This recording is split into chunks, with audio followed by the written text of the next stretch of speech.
ಕ್ಷಮಿಸಲಮ್ಮ.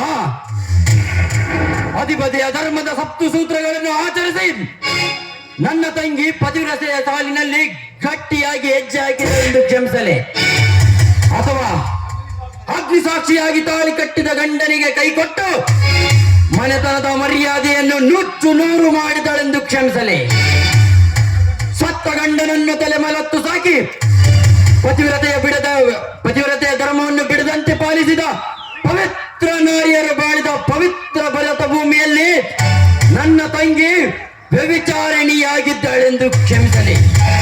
ಹೇಳಮ್ಮ, ಹೇಳು, ನಾನೇನೆಂದು ಕ್ಷಮಿಸಲಿ ನಿನ್ನ?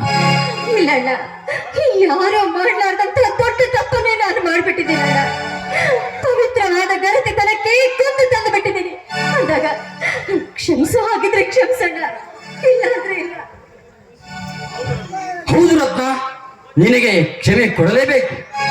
ನೀನು ಮಾಡಿದ ಘನ ಕಾರ್ಯವನ್ನು ಈ ಸಮಾಜಕ್ಕೆಲ್ಲ ಕೂಗಿ ಕೂಗಿ ಹೇಳಬೇಕು. ನನ್ನ ತಂಗಿ ಸಾಧ್ವಿ ಎಂದು ಸಾಬೀತುಪಡಿಸಬೇಕು. ಹಾಗೆಯೇ ಮಾಡುತ್ತೇನೆ ರತ್ನ, ನಿನ್ನನ್ನು ಕ್ಷಮಿಸುತ್ತೇನೆ. ನೀನು ಅಡಿಟ್ಟ ಹಾದಿಯಲ್ಲಿ ಬಿಡದೆ ನಡೀರೆಂದು ಉಳಿದವರೆಲ್ಲರನ್ನೂ ಪ್ರೇರೇಪಿಸುತ್ತೇನೆ. ಈ ಪ್ರಪಂಚದಲ್ಲಿ ಯಾವ ಅಣ್ಣನು ತನ್ನ ತಂಗಿಗೆ ಕೊಡಲಾಗದಂತಹ ಬಹುಮಾನವನ್ನು ನಾನು ನಿನಗೆ ಕೊಡುತ್ತೇನೆ. ನಾ ಕೊಡುವ ಬಹುಮಾನ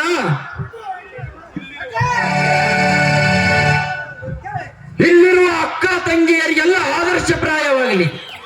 ತಂದೆ ತಾಯಿ ಬಂಧು ಬಳಗದವರಿಗೆ ತಲೆ ತಗ್ಗಿಸುವಂತೆ ಮಾಡಿದ ಈ ನಿನ್ನ ಕಾರ್ಯಕ್ಕೆ ಹಿಂದೆ ಕೊನೆಯಾಗಲಿ.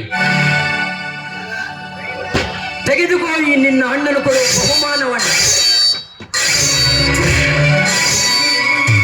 ತೆಗೆದುಕೋ. ನಾನು ಮಾಡಿದ ತಪ್ಪಿಗೆ ತಕ್ಕ ಪ್ರಾಯಶ್ಚಿತ್ತವಾಯ್ತು. ಈಗಲಾದ್ರೂ ನನ್ನನ್ನು ಕ್ಷಮಿಸಣ್ಣ. ಕ್ಷಮಿಸಿದ್ದೀನಂತೆ.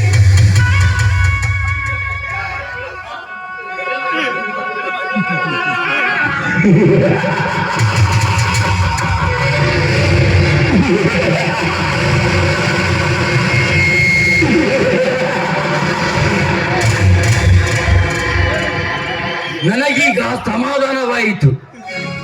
ನನ್ನ ತಂಗಿಯನ್ನು ಕ್ಷಮಿಸಿಬಿಟ್ಟೆ.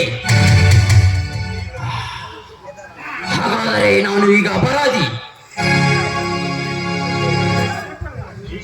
ಹೌದು, ನಾನು ಅಪರಾಧಿ. ಶಿಕ್ಷೆ ಅನುಭವಿಸಲೇಬೇಕು. ಹಾಗಾದರೆ ಶಿಕ್ಷೆ ಕೊಡಲೇಬೇಕು. ಕತ್ತಲೆ ಕೋಣೆಯ ಅಧಿಪತಿ ನಾನಾದರೂ ಚಿಂತಿಲ್ಲ. ಈ ನನ್ನ ಪರಿಸ್ಥಿತಿಗೆ ಕಾರಣವಾದ ವ್ಯಾಘ್ರನನ್ನು ಸಂಹರಿಸಿ ಶಿಕ್ಷೆ ಅನುಭವಿಸುತ್ತೇನೆ. ಆದ್ಮೇಲೆ